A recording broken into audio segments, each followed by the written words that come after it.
আমি উর্মিলা, আমার ব্লগে সবাইকে স্বাগত।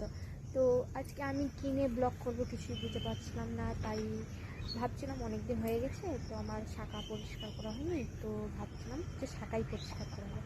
তারপরে কী করবো সেটা পরে জানা যাক।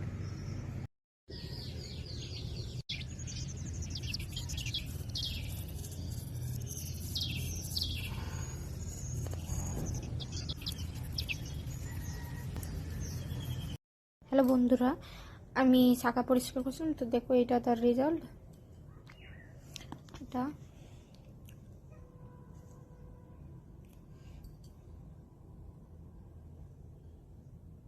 আমি তোমাদেরকে একটা গাছ দেখাবো। এই গাছটা আমি ছোটোবেলায় দেখেছিলাম। এই গাছটা দিয়ে আগে আমরা যেমন শ্যাম্পু বা ওই যে কেমিক্যাল যেগুলো দিয়ে বেলুন ফলানো হয়, যেগুলো মেলাতে পাওয়া যায়, তো ওরকমই বেলুন ফলানো হয়, কিন্তু এটা একটা গাছ। গাছের ডাল একটু ভেঙে দিতে হয়, তো তারপরে ওটা থেকে বেলুন ফলানো যায়। তো দেখাই যায়, তোমাদেরকে দেখাচ্ছি। এই দেখো, কে কে চিনবে জানি না, কিন্তু এই যে এগুলো, তো আমি একটা তুলে নিয়েছি। তো এবার তোমাদেরকে এটা দেখাবো, ঠিক আছে? তো আমার সাথে থাকো, আমি তোমাদের সবাইকে দেখাবো যে এগুলো দিয়ে কী করে বেলুন ফেলানো। তো আমি আরও কিছু তুলে নিই, কিছুটা। এটাকে কি বলে ওটা আমি জানি না, ঠিক আছে? তো আমার সাথে ব্লগে থাকো, আমি তোমাদেরকে দেখাবো যে এগুলো কীরকম করে বেলুন ফেলে। কেন জানি না গাইস, আজকে এগুলোতে বেলুন ফুটলো না, তো আমাকে খুব খারাপ লাগলো, কিন্তু কিছু করার নেই। পরে একদিন ট্রাই করবো, কারণ এগুলোতে যে যে একটা আঠা টাইপের বেরোয়, ওটা আজকে বেরোয়নি, মানে এগুলো শুকিয়ে গেছে প্রায়, তো তাই হলো না। সরি বন্ধুরা, তোমাদেরকে এটা দেখাতে পারলাম না। তো এখন ভাবছি কী করা যায়।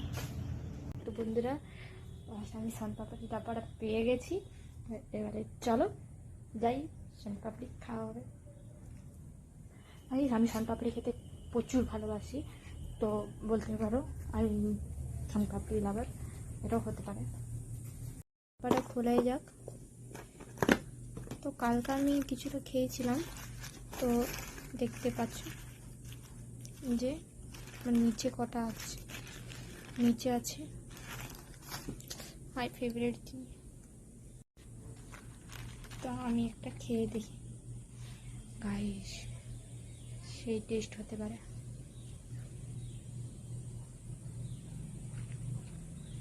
অসাধারণ।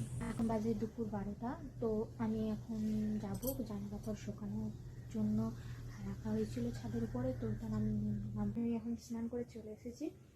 তো এখন আমাদের সোনাটা, আমাদের প্রত্যেক বেটুকে খেতে দেবো। তো দেখো আমাদের বেটুকে খুবই কিউট লাগছে, দেখো কিউট আছে না? তোমরা কমেন্টে বলবে তো আমার বাচ্চার কতটা কিউট।